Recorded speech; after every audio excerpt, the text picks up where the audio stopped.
Welcome back to Flushing It Out with Samantha Spittle, where we are tackling shame triggers this season. Today's episode, we are diving into body image and appearance with personal stylist Cristina Maduro. And with Cristina, we really dive into our clothes and the kind of triggers and activators that they set off in us and the stories we tell ourselves. And she really gets into what is the story of our clothes. You know, what do we want it to tell? How do we want to feel? And so regardless of where we're at with our body and how we feel about it, we can feel great now with our wardrobe. We can feel good with the way we dress. And for me personally, I know that my wardrobe is definitely something that is tied into my negative body image. And so I love how she kind of breaks down how we can start to have a much healthier relationship with it. So join us as we flesh out body image and appearance with Cristina Maduro.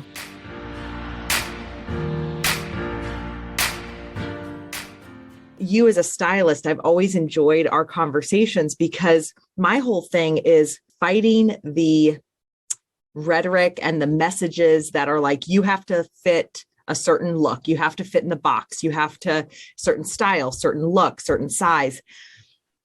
And I love that we can have some practical, some, philosophical feeling conversation, but also some practical stuff, because it's one of those, you want to live it out, but I still find myself wearing the same two things because that's either what feels like it fits or that's what I feel comfortable in. And so I just feel like you and I, it's like we're marrying those different sides. So yeah, I know. I love it. And I love that the two folks that you referenced speaking to, I mean, that I would love to like have a roundtable talk. Like that would be amazeballs. I also follow a couple people who like hit on these and I noticed myself, I mean, I've always been drawn to that language, but someone posted a reel, one of these people that I follow, that was pretty amazing. That was about size and, like we go on amazing vacations too. Like it was this whole thing of her laughing and being in this, amazing location with friends and celebrating and living her best life. But we don't get to see that so much. It's like celebrations and going on luxe holiday in terms of commercially seeing it. It's always this one image, this imagery of one type. Right. And I was like, I mean, we know that we are fabulous and can enjoy a vacation, but it's not, you don't sometimes you don't really realize that that's not showing up in mainstream. Exactly. And it's funny you mentioned the vacation because we have a vacation planned for this summer, God willing. Yeah. And it's like our first Caribbean, kind of exotic-y, all-inclusive, like we've never done anything like that before. And I have gone back and forth with, I want to have fun regardless of my size, regardless of all of that. And I actually found myself in bed. I want to say it was like this morning. And I thought, I'm giving tech. I need to start exercising more. And I want to, from a health aspect, I want to move more. And so that's kind of like a whole other conversation, but I can still move more. But what if I move more and my body stays the same size? What if based on life, genetics, all this stuff, no matter how much I'm exercising, unless I'm obsessed with food and obsessed with counting and this and that, what if my body stays this size?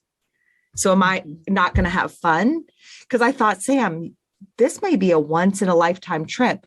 You don't want to spend it. Like, what if you waste it being in this larger body and you're not able to enjoy the trip as much? And it almost was becoming a motivator. Like that rhetoric wasn't a bad thing. It was like you're right. Cause I talked to myself, in my head. Yes. I was like, oh, you're right, Samantha, you better get on it or else you're going to waste this trip. And so when you just said that about it's like, I need to enjoy this trip regardless of the size. I don't want to crash diet. Just cause all this stuff, as I've talked about on some of the other conversations, it's like, this doesn't magically get fixed. Yeah. So I want to be fabulous. I want to not only feel it, Yes. Yes. But feel it in my head and my heart. And how can I express that on the outside? Yeah. Okay. So first of all, we need to talk about this trip, and we're going to plan, and we're going to put in like some time together about that. Yes. The thing I will circle back to, and where my wheelhouse is with respect to that, is helping people with these triggers that only kind of, let's say you're putting all of the work in, you're talking, you're like coaching yourself, you know, the tools, but then you go to get dressed and you're triggered by something. Or like before we started this conversation, I was like, I'm going to change my lip if there's going to be video, because for me, one of my triggers, like a positive trigger, and maybe I'll come up with a different word in the future, but triggers don't always have to be bad things in my like world. And for me, it's a lip. And it's like for amazing days, and it's for those days that I need to be amazing. And like, that's a lot of it is showing up. And this came about through like over time. It's not like one day I said, this is what's going to be my thing. I also work with people and tell them it needs to be something that's kind of like we're not asking you to take on something that's not already you. So for example, if you're opening your closet and you're seeing these clothes that, let's just take a shared experience like this, the quarantining and all the love that we needed in our lives at a time and continue to need, because I think we've connected to that part of ourselves that we were able to kind of put aside, because we could go to an office, but we had to sit in all the things and couldn't really get away from it. So that being said, if you're opening your closet and you're seeing things for one reason or another that don't reflect you anymore, whether it's a physical change, whether it's a professional change, a life season change. I mean, there's been a lot of life that's happened in like 2 years. And there have been things that aren't related to the physical, but just the world around us that have been triggers or have really impacted our lives. So where what we see in our closet isn't serving us. So if we open it and we see this shirt that comes from a former life that in the back of our minds, we still have created a story about we should be there. Like there's this shame trigger because it's like, oh, here's a size 8 and I'm a size 12 now. And then instantly you're triggered by this question of worth and why have you gotten here? And you go down that trajectory. Or let's just say it's, like I work with like moms. They're one of a big demographic of clientele whose kids might all be in school now full time. And they, open their closet and see, I'll just use a cliche like yoga pants and all that. And they kind of feel like that ship has sailed. They want to level up. So it doesn't always have to be this, trauma story necessarily, but there are ways in which our priorities change and our clothes may need to reflect that. We may need to demand new things out of the things that we're putting on our bodies. I like that perspective. Kind of open your closet and does it reflect who you feel like you are, and the shame stories that are started. And it's funny, you said triggers and how they don't always have to be bad things in your life. I was talking to Corinne Coppola, and she was saying she likes the word activators because triggers has such a negative connotation. Oh, I love that. I'm writing that down. So, and so I thought that was good because trigger does have a negative connotation, and it does feel like, you get triggered into those stories. But then there's also things that activate us. And like I said, those could be good or bad, but like when you thought about the lipstick, it was like, it brings out like, I'm a bad bitch. Like, I'm not that, I don't know if you use that language, but like for me, yes. I think of Rebecca from Ted Lasso. Yes. Oh, boss bitch. Love her. Love her. Yes. And yeah, I mean, yes. And the thing is that I think we don't take the time, right? We were on autopilot for so long. And I use this collective we as, Yeah. Many people that I speak with and that I have worked with since over the last 2 years, and even prior to, because for me, wardrobe was always this connection to self. And getting dressed, from when I was much younger, was always this, who do I have to be today conversation, and who am I? And so there was this connection so it was always more than the shirt or more than the pair of pants for me. And that's how I related to style. And for a long time, it was out of not having the access to it, but then through a variety of reasons. And I do feel like there is just this connection that we didn't really realize when we show up as our best selves from the outside. It's really important for that connection to happen.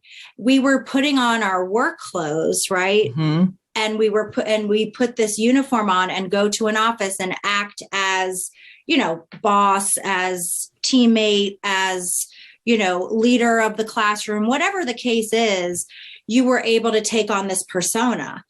But in our real lives, in our everyday life, I should say, not our real lives, because working is part of many people's lives. Yeah, that's very people real. Do obviously, but there is a lot of distinction, though. Yeah, between one or the other, though. So I think that's a common thought process. Well, and I think that we in the past, we were very willing to go there, right? Mm-hmm. Like you dress for the interview, and I'm going to fill in the blank event, or I'm giving a presentation, and this demand from your clothes to show up as this person. But then in our real lives, I'm sorry, I keep saying that, in our everyday life, there's none. That conversation just doesn't happen. And that was like I think over the last 2 years, that has been a major aha moment for a lot of the people that I work with. It's like, holy shit. Like, yes.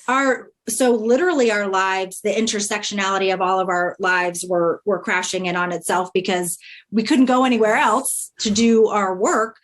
Go ahead. I said, it's like, oh my gosh, I'm listening to you and I'm like, oh my gosh, it is so that, like you said, the intersectionality, the mixing.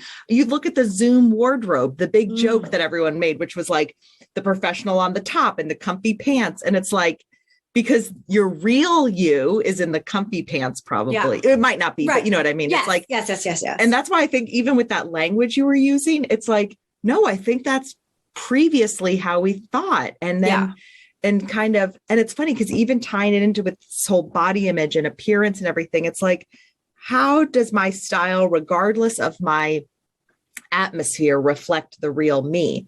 Because if I'm putting my shame stuff on the table, it's like, since I've gained weight because of stress and regardless of the factors, that was one of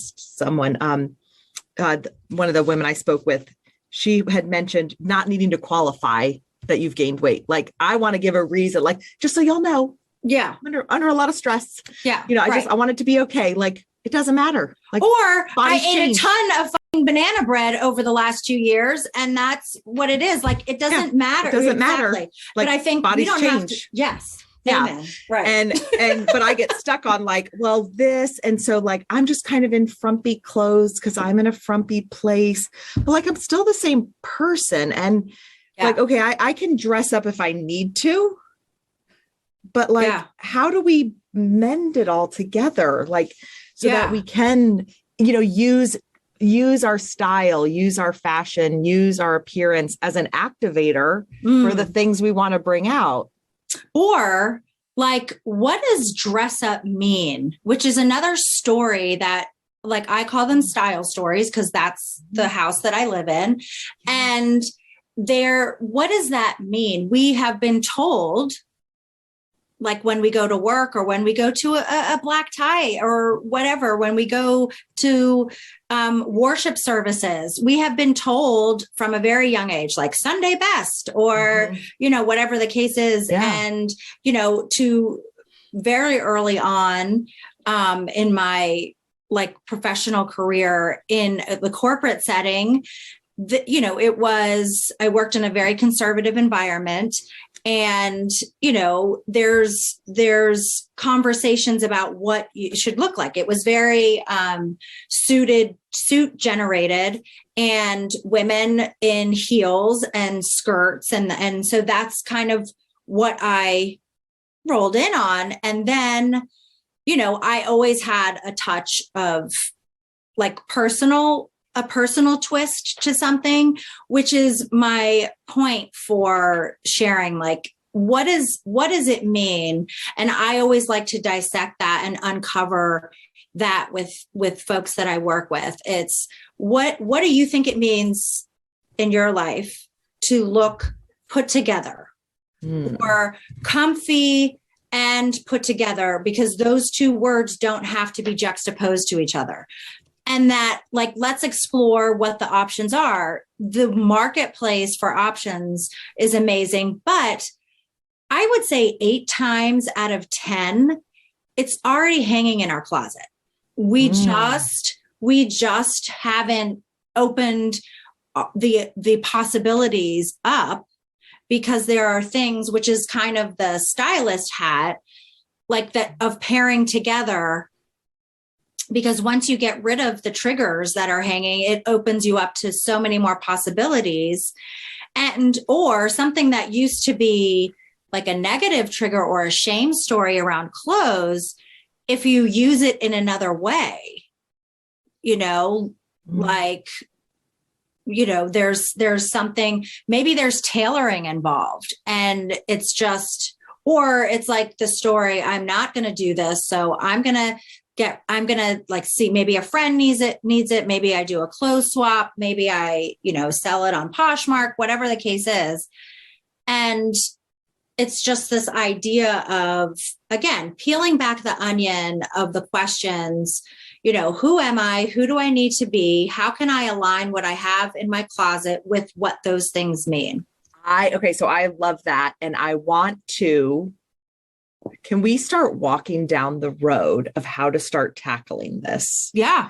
So you said, the questions, who am I, who I need to be, how can I align with what I have? And so now everyone is different and has different shame triggers, shame stories, and then style stories, and how it's all connected. And so going through, everyone has, like, a lot of people have gone through changes throughout the pandemic. So using my own kind of stuff, but then I think a general is, regardless of the size you are, a lot of people struggle with having multiple sizes in their closet.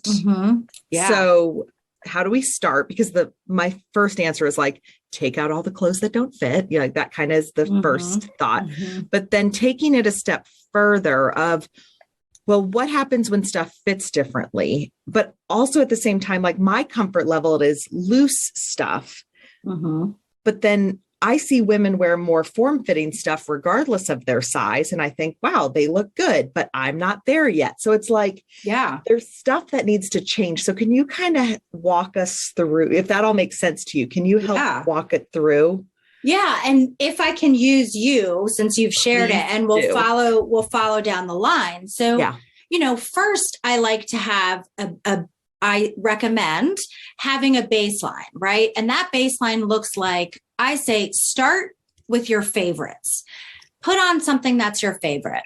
Okay. And that feeling, I want you to stand in it. And I want you to, like, pay attention to how you're standing, paying attention to how what your thoughts are when you have this on. And then, like, take a paper and pen or whatever you like to write things down with, and write down why this is your favorite, why you feel this way. And that's kind of like your benchmark. It's not to say go replicate this look. It's to replicate this feeling and other things that make you feel like this it will be something, it could be something different. Right. And then I would talk about, when you get into what's already there and things that may be triggering, if you want to take, like, the old multiple sizes in the closet. So I would never say there's, like, hard rules, right? Like, everybody is different. The process is very dynamic, because we are dynamic people.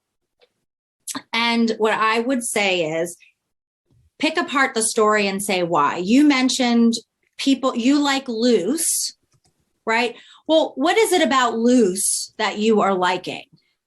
It's so funny because, side note, on another conversation about body image, we talked about following more diverse people on your social media. Yeah. Because once again, as we said earlier, if you're following just the same size that's living life, you think that's all that's there. And so for me, you know, I got a Lane Bryant gift certificate, and this like 16 years ago.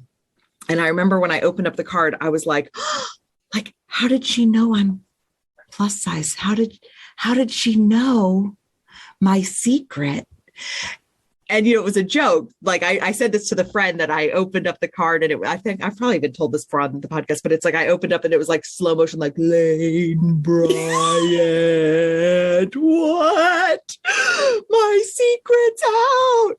And so like that right there is the shame story, is that like, I think that this weight and this size thing is like this secret that I need to keep. And, even when I was at my thinnest, it's like wearing something tight, if it shows off too much of my body. I mean, we could go even deeper there with like, there's definitely some issues of wanting that protection and hiding and feeling like, weight and clothes is kind of a protection. But I definitely have this story that, if clothes show off my body, people will see my body and they'll see the size of my body and they'll know I've got weight issues. And I remember one time telling that to someone, and it was after I had lost weight after my son was born, but in my head, I still, was, had a larger body and all this stuff. And I remember telling her, it was like a new friend. And I said, well, I have weight issues. Like, obviously you can tell by looking at me, I have weight issues. And however I phrased it, thinking I'm being, self-deprecating humor, she looked at me and was like, no, can't tell by looking at you that you have weight issues. And it's like, oh, I thought I had this running billboard across my face. Like Samantha, she's got struggles with her weight. And so I'm so obsessed with it. And it's like, no one is as obsessed with my weight as I am, and my body image and my appearance. And so then it's like finding clothes, I dress in a way that covers and is frumpy. It's like when I'm not feeling good about my body. But like, why do I have to be that way? Like, well, I tie it to, well, I'm this size, so I have to be that way now. Right. But then I see other women now on social media, thank goodness. And it's like, wait, they live life in a larger body and they look powerful and stylish and confident. And why am I stuck in this frumpy style and this frumpy mindset? Yes. Right.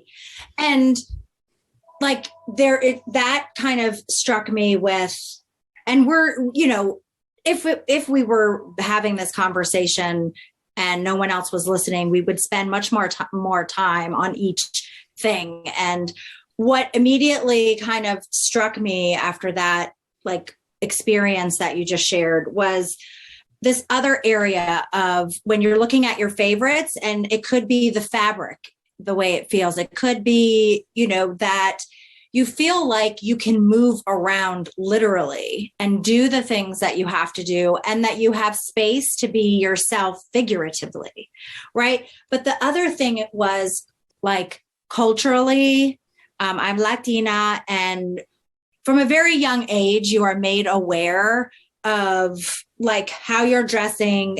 And this is, I know this is a broad generalization. It's like you pay attention. This is the language that was told to me at a very young age. And so this idea too, like with the lipstick, with the, the hair and all this, it was very much a part of how I grew up. And dressing for what you love about yourself versus dressing to hide what you don't like is something that, it's like that story. Well, I would never tell people what I think my flaws are, because then they're going to be drawn to the flaws. So when we're standing in the mirror, and that could be, a physical flaw that we see as a flaw or something that we're working on. But when you're looking in the mirror and you're like, oh my gosh, I have to hide my arms because I have the wiggle, and you're dressing for that versus I love my shoulders And you know what? I love my height. How can I like figure that situation out? And if then all of a sudden you're like dressing, let's say you want to try, monochromatic kind of vibe and switching up the texture of things so there's still interest and depth, but that creates that long, line. Then all of a sudden, like I've forgotten about my arms because it's like I'm showing up from that place of favorites. Like that you're going back to that feeling that you had when you put on what you think is your favorite outfit. You are going to, think of that and start from that place each time. And the way that you can start from that place is by like looking at those things in your closet that are creating the shame or creating this story. I mean, let's just say it's a gift you got and there was a lot of sentiment and there was some thought, but it's just not your jam, right? It's like when our grandparents might have given us something as teenagers, it's kind of that feeling. Mm-hmm. And I say, that's not necessarily something about ourselves, but it's something that might conjure up this feeling of guilt for not, wearing it or not having it, be something that we like. But like even something like that can send you down and kind of, it can sabotage work that you have done. And I say, look, the sentiment and the love was already exchanged with the gift giving part of the exercise, right? You received it with genuine gratitude and they gave it from the heart. And that it really can start and stop right there. Like and there's, wouldn't it be amazing for someone who could really love it to give it to that, to have it go on that journey. I like that. I like the idea of, kind of going back to that beginning of the baseline and your favorites. So it's like, what items, like I'm kind of walking through the process verbally right now. It's like, okay, let's look at my closet. Let's assess what are my favorites so I can start to figure out how to feel good. Let's go through those stories. I like that idea of the style perspective and kind of reimagining that, like I'm reimagining the process of how we wear the clothes. Mm-hmm. So if someone's listening, I feel like since Pinterest came out, so after my son was born, I did the classic, let me look at Pinterest and I needed to buy new clothes and it was, let's see what's there. But then it's like a very Pinterest look, and me being a like middle-class white woman, I'm going to shock you, but like boots with, like jeans with knee-high boots and a certain shirt and my denim jacket. And I liked it. Like it was, but I almost don't even know what me is because now I'm dressing frumpy. And to tell you the truth, part of me, it's like, I do like having cute put together outfits, but I'm also really fine with like a frumpy outfit. Like I actually don't care. Like I'd like to fit into the box. I guess what I'm trying to say is it's like, when I was in a smaller body, it felt more fun to play with fashion. But when I say play with fashion, you know what I mean? It was more fun when I was in a smaller body to carbon copy the looks that were being advertised. Yeah. Just thought of that right now. Yeah. So I thought I was having more fun. I feel like when I'm in a smaller body, I can have more fun with fashion because I can replicate the looks that I see advertised to me. Well, and they're defining this as this is what having fun means, that you can fit into this category, right? And so another area where people can investigate is, again, like that's a style story, right? Like that this is what we're being programmed that everybody is wearing. And, this is also who we're following on social media. This is the TV programming that we're watching. This is, this is who we are. When we have a choice, this is who we're feeling like we're comfortable with. So I feel like a little bit knowing you, like before today, I feel like there's a little bit of rebellion going on. Like, I don't really care. Like there's this two sides, of course, like we all want to show up and feel badass in what we're wearing. Right. And so like figuring out what it is. And I would say, we're not going to use frumpy. No, we're going to, that's what I mean. I need to get out of that. Like, I want to Yeah. move out of that. Well, I mean, even that word, Yeah. like that's kind of something that we're told. Somebody said that a baggy fill in the blank is frumpy, right? Like, I don't know if you have, there is a conversation about fit, right? Like that's just kind of the technical side of, you know, figuring things out. And, you know, which is very interesting, because when we kicked off our conversation, we were talking about like these ideas like fat phobia and, you know, people calling people that are not sample size, like brave for showing up in this kind of style or fashion, or every time they just show up as being themselves, like somehow that's considered brave. Which, if anybody's listening, don't ever say that to somebody who is like, they are showing up as themselves. Like, it is not brave if you want to wear a crop top and you're, you know, a size 18 or whatever. It's the same as someone who's, so anyway, that's my little soapbox thing. I'm giving you a round of applause on that one. So if you feel comfort and having room is very important. So then, like, what if you added some structure to that, right? Like, so if I'm wearing, so I'm not mad at a sweatshirt and a blazer. Like, that's something that I love. Or you're switching up fabrics, right? So there are a lot of ways. It's about peeling back the onion. So, like, you don't have to give up. It's not about depriving ourselves. Like, you don't have to give up being comfortable, having something with room, but there is a conversation of fit. Like, there are some things that a lot of times we're just, you know, we could be wearing things that are too big or too small, or, you know, those triggers, right? Or something that's not comfortable and you have to rig it or stand a certain way or tuck or suck or whatever the things are in order to make them work. And that is just like a constant trigger all day, because you're aware that this thing doesn't work. And so those are the things that I would be like, okay, those are just going to, you know, step aside out of my closet, and we're going to work with things that don't create that kind of conversation. You know what I love about this conversation, Cristina, is and this is so funny. I was talking about this in therapy recently. It's like, and I know I'm not alone.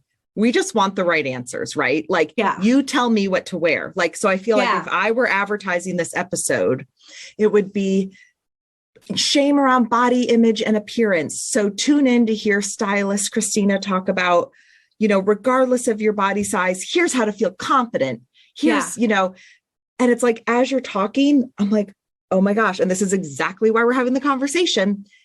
Because there's not a blueprint. There's not a map, because we're all individuals. Yeah. And so I love just going back to the very beginning of like, put something on that makes you feel good, because there's specific tips. And we can, as we begin to wrap up, I would love to hear some of your like top tips for things to try.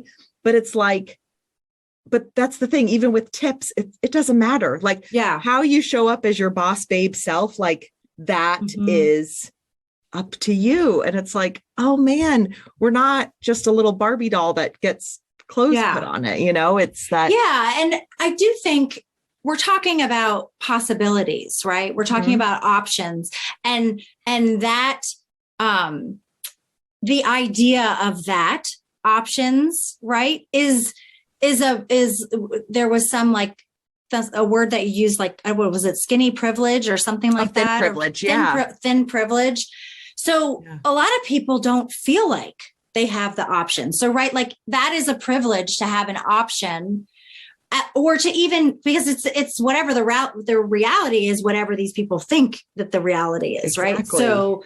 So creating this idea that there actually are options, right? So if we are, you know, wearing 80% of our wardrobe 20% of the time, or something, like it's just like this bizarre segment of our life that is being reflected by what we wear, right? Like this very small sliver.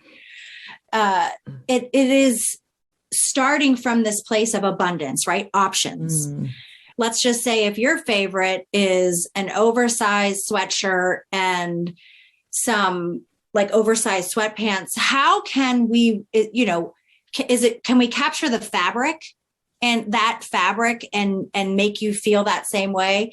Can we switch up the silhouette and keep that fabric? So there are all these amazing, the world of athleisure and loungewear has been so like broadened that there's just something for everything, for everybody. And so it's just like there are different creative ways to use the things that are in our closet. And who told us we can't wear a blazer with like a t-shirt dress or a sweater over a short sleeve maxi or a tank top maxi to make it fall? Like there's your cozy. So to kind of wrap things up, I love how you give us a starting point of finding our favorites and then asking us to unwrap our shame stories around our style, because it, as you were saying, it opens us up to so much more freedom in finding what our style is. So we can talk more. So I love that you got the ball rolling with us to think about our style differently, to ask ourselves these shame stories. And then next time we chat, I definitely want to talk about specific style tips, and maybe we can go through a bunch of different questions, do a Facebook Live in the group, in the Flushing It Out group, but kind of really tap into that beautiful style brain of yours. So if someone wanted to work with you, Cristina, how can they get in touch with you? So the best way is to hop on my scheduler, my Calendly scheduler, and book a 30-minute complimentary discovery call. That way we can kind of talk about what you're thinking of, what your style journey is right now and where you might want it to be. And also email is a great way. It's curlsgirlsandstyle@gmail.com. And then I show up mostly on Instagram. If you want some, just kind of like some fun, quick tips, I have been known to do a funny reel or two. Yay. And that's always a fun, like another creative way to get the content that you might be looking for. Awesome. Well, thank you so much. And like I said, I think we just scratched the surface today, and I know that we have more we could explore. And so I look forward to continuing the conversation, especially as a VIP. So this is really, truly just the beginning of our conversations, because we're going to be digging more into this. Yes. Thank you so much. Thank you for having me. And I'm thrilled to have had the opportunity to talk about this because it's so important. Thanks for listening to Flushing It Out with Samantha Spittle, where we explore growth and healing through vulnerable conversation. Our hope is that you feel seen and find tools for growing resiliency and tackling your own growth and healing. Be sure to subscribe and check out the VIPs and other resources at samanthaspittle.com. This has been a Spitfire production.